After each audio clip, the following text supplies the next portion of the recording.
Selamat mendengarkan podcast ini. Shalom saudara, salam sejahtera. Kebenaran hari ini berjudul kedewasaan rohani berstandar Kristus. Kalau kita sungguh-sungguh mengusahakan untuk hidup tidak bercacat, tidak bercela atau mencapai kesucian Allah, hal itu harus dimulai dari hal-hal sederhana di dalam hidup kita, yang di mata Allah sebenarnya itu bukan hal yang sederhana, melainkan hal yang besar, karena menyangkut sikap hati. Oleh sebab itu setiap kita harus menggelar perkara di hadapan Allah kalau ada hal-hal yang tidak berkenan di hadapan Allah yang kita lakukan. Ya, saya ulangi saudaraku sekalian, kalau kita sungguh-sungguh mengusahakan untuk hidup tidak bercacat, tidak bercela, atau mencapai kesucian Allah, hal itu harus dimulai dari hal-hal sederhana dalam hidup kita yang di mata Allah sebenarnya itu bukan hal yang sederhana, melainkan hal yang besar, karena menyangkut sikap hati. Oleh sebab itu setiap hari kita harus menggelar perkara di hadapan Allah kalau ada hal yang tidak berkenan di hadapan Allah yang kita lakukan. Seakan-akan kita ada di pengadilan Kristus untuk mempertanggungjawabkan hidup kita. Hendaknya kita tidak menjadi bingung bila berbicara mengenai kesucian. Kesucian bukan suatu yang abstrak, melainkan suatu yang real dan natural. Dimulai dari setiap kata yang kita ucapkan, setiap tindakan yang kita lakukan, setiap reaksi dan respon kita terhadap suatu keadaan atau seseorang. Di dalam segala hal, sikap hati kita bermain. Sikap hati inilah yang memberi kualitas atas kesucian hidup kita. Hendaknya pikiran kita tidak disesatkan bahwa kesucian hanya bisa dicapai oleh orang-orang tertentu dengan julukan orang suci. Dalam tanda kutip ya, orang suci. Seakan-akan hanya orang tertentu yang bisa menjadi orang suci. Mestinya semua orang percaya harus menjadi orang suci. Ya, mestinya. Allah lah yang melegalkan atau mensahkan seseorang sebagai orang sucinya atau tidak, bukan manusia atau lembaga manapun. Kalau kita memperhatikan pola karya Allah di dalam Alkitab, Allah selalu bekerja dengan proses.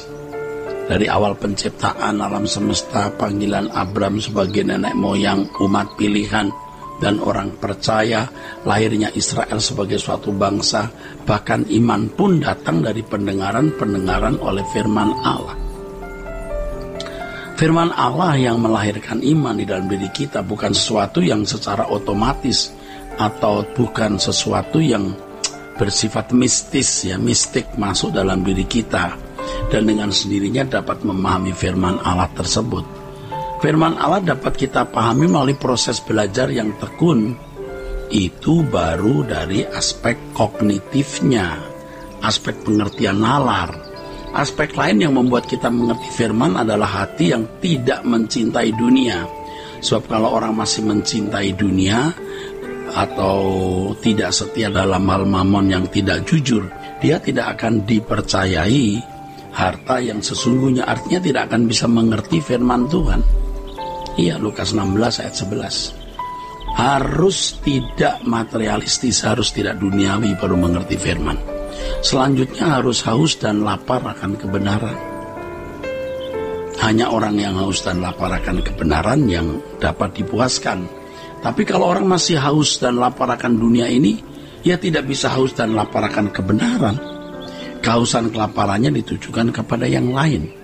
Selanjutnya saudara harus memiliki hati yang suci, karena tanpa kesucian tidak seorang pun mengenal Allah. Artinya tanpa kesucian seseorang tidak akan bisa mengenal kebenaran.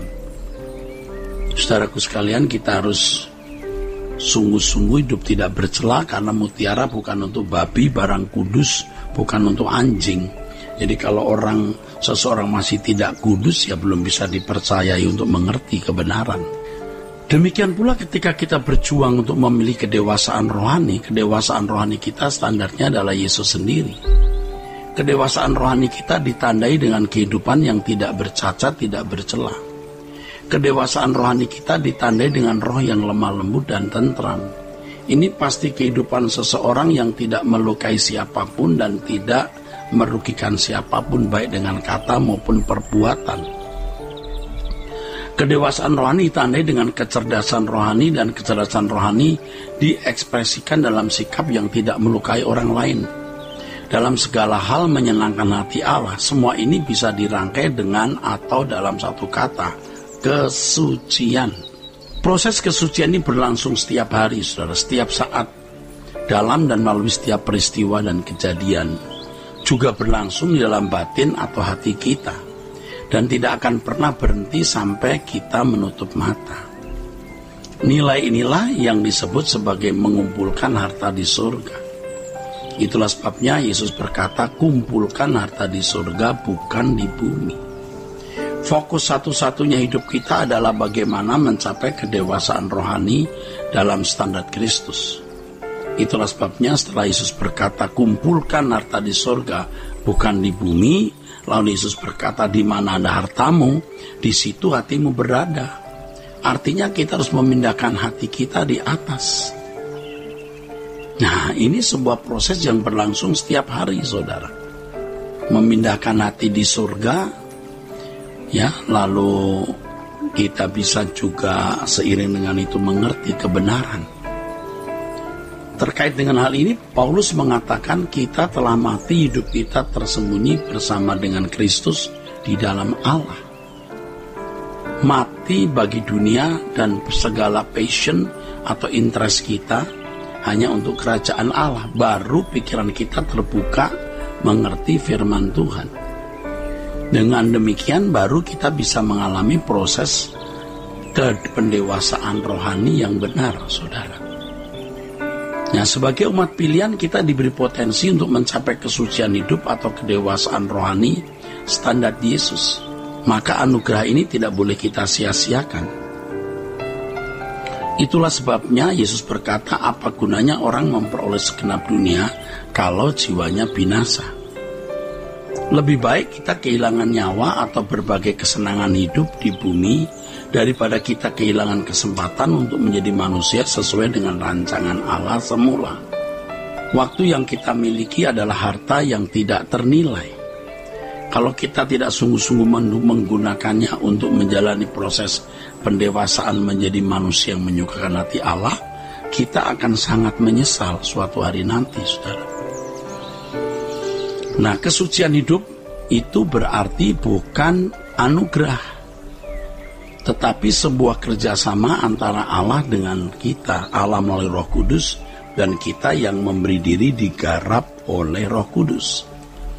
Di atas semua kasih karunia, memang keselamatan itu kasih karunia, karena dimulai dari kematian Yesus di kayu salib yang menebus dosa kita. Kita diterima Allah, dibenarkan di hadapan Allah, itu kasih karunia bukan? Iya. Lalu Allah memberikan Roh Kudus di dalam diri kita. Roh Kudus yang menuntun kita kepada segala kebenaran, Roh Kudus yang membawa kita kepada kesucian Allah. Lalu apa? Kita baru bisa bertumbuh. Jadi di sini memang harus dipahami dengan tepat. Jangan berpikir seakan-akan kesucian membuat orang ke surga tanpa korban Kristus. Tapi juga jangan berpikir bahwa korban Kristus cukup membuat kita ke surga tanpa proses pendewasaan. Nah, makanya kalau kita belajar Alkitab tidak boleh sepotong-sepotong dan tidak bisa diselesaikan dengan format-format kalimat sekilas atau sesaat, saudara. Harus lengkap, harus utuh. Nah, kesalahan banyak orang adalah ketika sudah merumuskan doktrin dan semua ayat Alkitab banyak untuk pembenaran doktrin itu, bukan untuk membuka pengertian orang. Jadi, saudara, sekarang kita harus mengerti keselamatan karena anugerah. Tetapi anugerah tidak bisa dialami kalau seorang tidak merespon anugerah itu. Respon anugerah itu adalah tindakan yang memberi diri untuk bertumbuh dalam kesucian sesuai standar Allah. Ya, Tuhan memberkati saudara. Sola Gracia.